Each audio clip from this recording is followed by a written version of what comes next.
Hello guys, Brishti here. So I am going to look into some of the games that's been played on the FIDE World Cup, especially one that's played by Praggnanandhaa. So Praggnanandhaa is um, one of the youngest chess player, Indian chess player. He is the fifth youngest person ever to achieve the title of Grandmaster. So his FIDE rating is 2608 as of August 2021, and I can see he is only 16 years old. And so I saw this game on the FIDE World Cup. So the FIDE World Cup on Lichess, as you can see, round 1, round 2, round 3, round 4, round 5. So in round 3, I liked one of his game that he played here. This game, Praggnanandhaa versus Krasenko Michal from Poland. Let's look into this game. So Praggnanandhaa is playing white and Krasenko Michal is playing black. Praggnanandhaa starts with b3, pawn b3. Michal plays e5. Praggnanandhaa plays c2, which is pretty interesting. I'm still not very good at telling the name of openings. So you have different names for different openings. I don't know whether there is a name for this specific opening, but I think it's probably not very common to open like this, the way Praggnanandhaa opened this game. And then Michal is playing b6. He's just making his pawns guarded in a row here. Then Pragga plays c4. Michal plays g6. Okay, so basically Pragga is on this diagonal and Michal has already blocked. Okay, now Pragga's idea is basically break this path open, otherwise his bishop will be a little inactive. So he already has attacked the pawn at e5 with his pawn at d4. Now Michal brings his knight at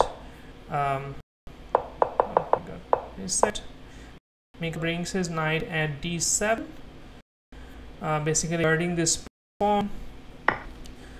Pragga takes the pawn at e5. Michal will take it.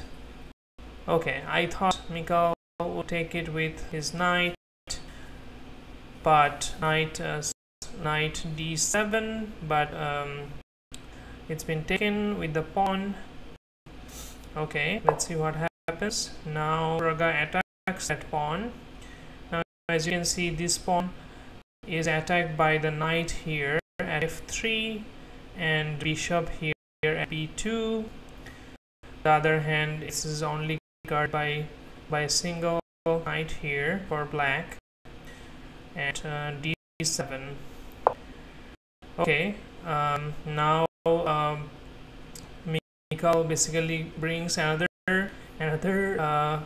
bishop here, which at this point kind of looks similar sort of position for, or equal position for white and black. Then Pragga opens this path for the white bishop on white square by having pawn at e3. Okay, another knight move there at e7. Okay, brings the bishop, Praga, and castle for black. Queen moves to d2 for white. Knight moves to b3 for white. Black brings forward the knight at c5. And now Praga brings the rook to d1 so that he can still castle, because if he doesn't bring the rook here, then if the queen is taken by the black queen here, then the only way white could have gained good position or equal good score is that white takes it with the king, but then white will lose castle here. So that's why Praga brings the rook here, but he could also castle here, but he didn't do castle. Maybe he wanted his queen on the right side here, or king on the right side here. Okay, there was no queen exchange. That's a good move for Praga, because now this knight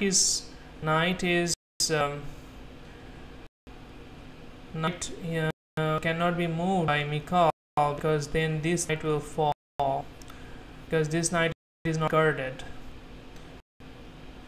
Okay, let's see what Mikhail does. Mikhail also brings the rook to protect this knight.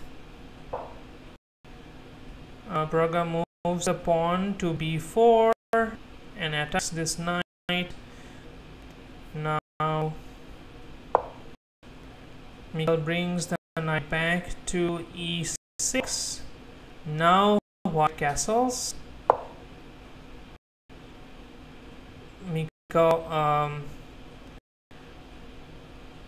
Mikhail brings the rook here.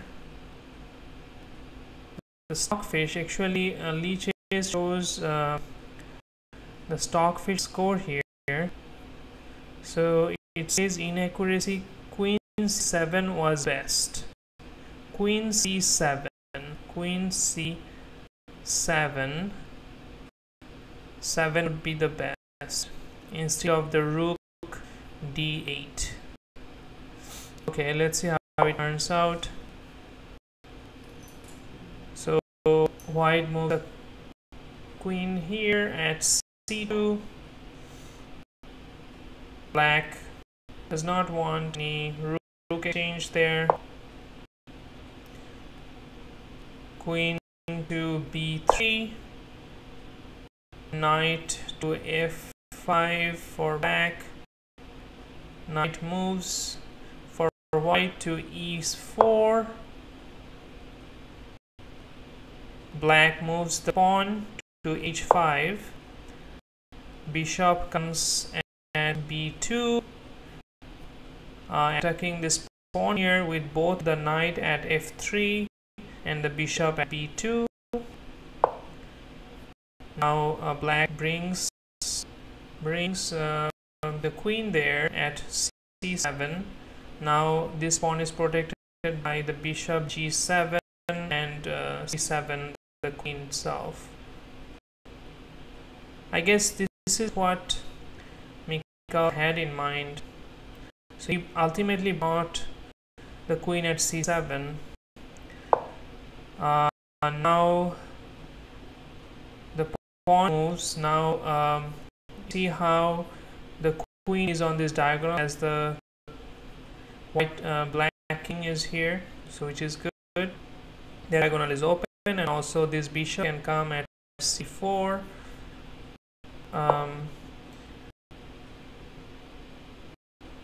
That pawn move b6, bishop moves to c3,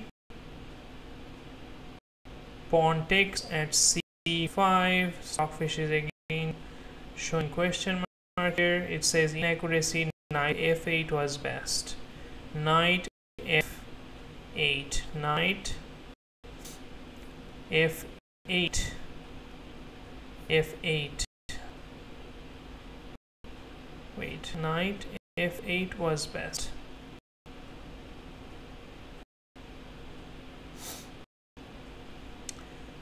f8, f8. Oh, instead of taking this pawn, the software is asking to bring this knight to here. So this knight at e6 to f8. Why is that? Oh, okay. Possibly to bring this bishop to e6 to attack this queen at b3, white queen at b3. Okay. So now pawn takes at c5, rook attacks white queen, moves to a3, bishop comes to c4. Interesting. Pawn moves, black pawn moves to f6. White pawn moves to h3. King moves, so that this diagonal, king moves from this diagonal to h8. Now white is trying to open the right hand side here by doing some pawn exchange, so black pawn will have to take it, otherwise it will lose this pawn knight here, or he can move this knight back to h6. So it takes at g4. Now knight moves to h6. Rook moves to d6. Knight. Was that a pawn sacrifice here? Okay.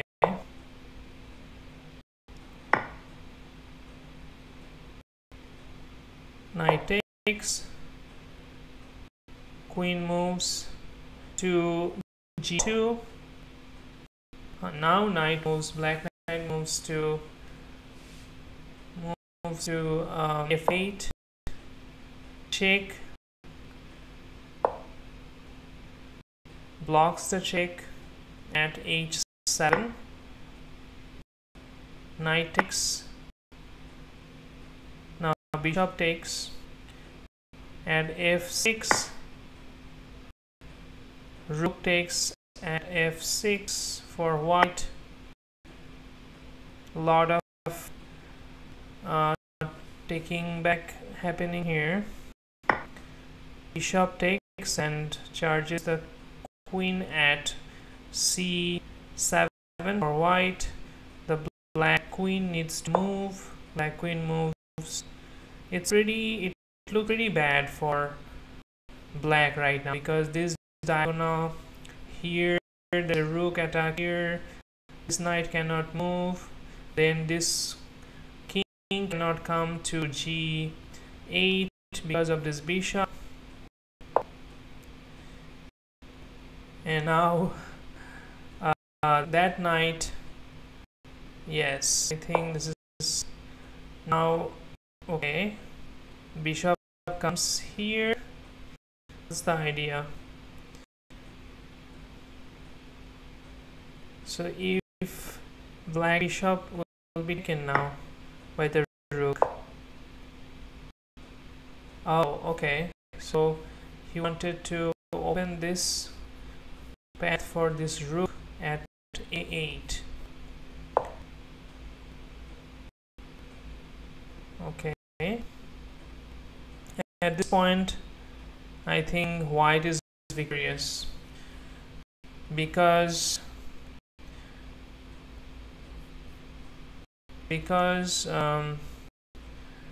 black cannot do anything at point, because black king cannot come to this white square,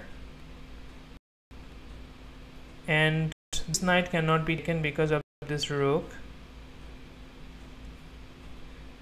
and so eventually this bishop, white bishop from e5 will take the knight at f6. Then black will lose this queen here.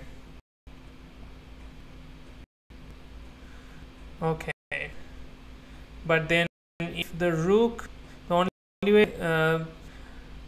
the queen can come at f8, but the rook can go to g7. Each of these options will ultimately lead towards coming back for black. That was very interesting. Krasenko Mikhail was defeated by 16-year-old Praggnanandhaa. I've never seen Krasenko Mikhail. Let's look at Krasenko Mikhail. So this is Krasenko Mikhail, who is 57 years old, defeated by Praggnanandhaa, who is 16-year-old. And yeah, that was this game. Yep. So round 3.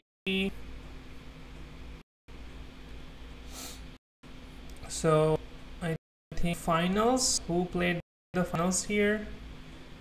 Finals day 2. Karjakin, Sergei Karjakin, Magnus Carlsen, of course, and Fedosiv. So here I believe Magnus own, white victories. Yeah, of course Magnus own. And then finals, Karjakin played against Duda, who owned this game. Okay, white Duda. Okay, at the end, okay, white is victorious. Oh, so Karjakin lost actually. Duda on here. Okay, that is all for today. It was interesting. I will make more chess videos because I like playing chess. Sometimes I'm still working on my own chess. I haven't reached 1600 yet, so